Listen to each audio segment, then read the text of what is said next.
जय सिया राम दोस्तों, स्वागत है आपका मेरे चैनल ज्ञान की खोज में। आज हम बात करेंगे मार्गशीर्ष एकादशी के ऊपर। मार्गशीर्ष एकादशी को मोक्षदा एकादशी भी कहा जाता है। इस दिन गीता जयंती भी मनाई जाती है। साथ ही यह धनुर्मास की एकादशी कहलाती है, जिस कारण इसका महत्व कई गुना बढ़ जाता है। मोक्षदा एकादशी का महत्व एवं कथा।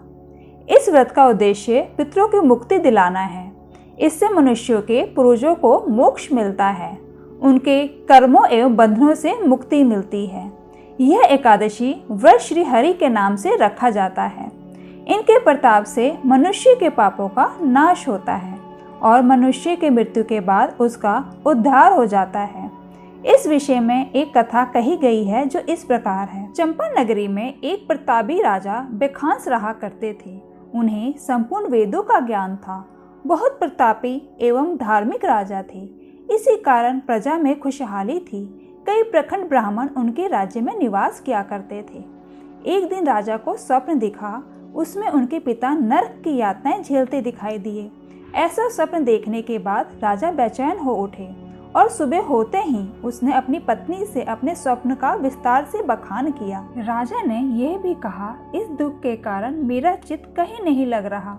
मैं इस धरती पर संपूर्ण ऐशो आराम में हूँ और मेरे पिता कष्ट में हैं। यह जानने के बाद से मेरा शरीर दुर्बल हो चुका है।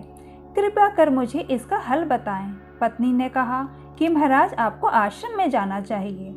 राजा आश्रम गए। वहाँ कई सिद्ध गुरु थे। सभी अपने तपस्या में लीन थे। महाराज पर्वत मुनि के पास गए, उन्हें प्रणाम किया और समीप बैठ गए। पर्वत मुनि ने मुस्कुराकर आने का कारण पूछा। राजा अत्यंत दुखी थे। उनकी आंखों से अश्रु की धार बहने लगी। तब पर्वत मुनि ने अपने दिव्य दृष्टि से संपूर्ण सत्य देखा और राजा के सर पर हाथ रखा और ये भी कहा, तुम एक पुण्य आत्मा हो जो अपने पिता के दुख से इतने दुखी हो। तुम्हारे पिता को उनके कर्मों का फल मिल रहा है। उन्होंने तुम्हारी माता को तुम्हारी सौतेली माँ के कारण बहुत यातनाएं दी।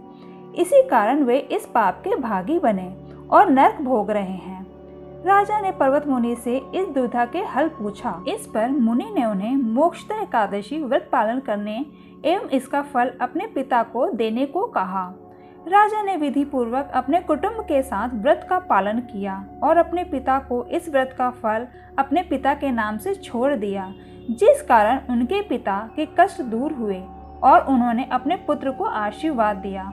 इस प्रकार इस व्रत के पालन से पितरों के कष्टों का निवारण होता है। मोक्षदा एकादशी पूजा शुभ मुहूर्त।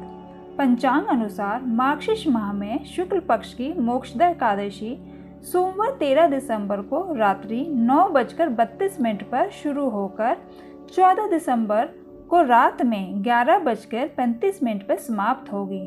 अतः साधक 14 दिसंबर को दिन भर भगवान श्री हरि विष्णु और माँ लक्ष्मी की पूजा उपासना कर सकते हैं।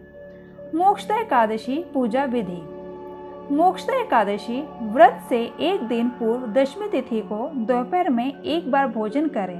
ध्यान रहे कि रात्रि में भोजन नहीं करना है। एकादशी के दिन प्रातःकाल उठकर स्नान करें और व्रत का संकल्प लें। व्रत का संकल्प लेने के बाद धूप, दीप और नैवेद्य आदि अर्पित करते हुए भगवान श्री कृष्ण की पूजा करें। रात्रि में भी पूजा और जागरण करना चाहिए। एकादशी के अगले दिन द्वादशी को पूजन के बाद जरूरतमंद व्यक्ति को भोजन व दान से विशेष लाभ मिलता है। मोक्षदा एकादशी का पारण समय। मोक्षदा एकादशी व्रत का पारण द्वादशी के दिन किया जाएगा। व्रत का पारण 15 दिसंबर को सुबह 7:05 से सुबह 9:09 के बीच किया जाएगा। अगर आपको ये वीडियो पसंद आई है तो प्लीज़ मेरे चैनल को सब्सक्राइब करें। धन्यवाद। जय सिया राम।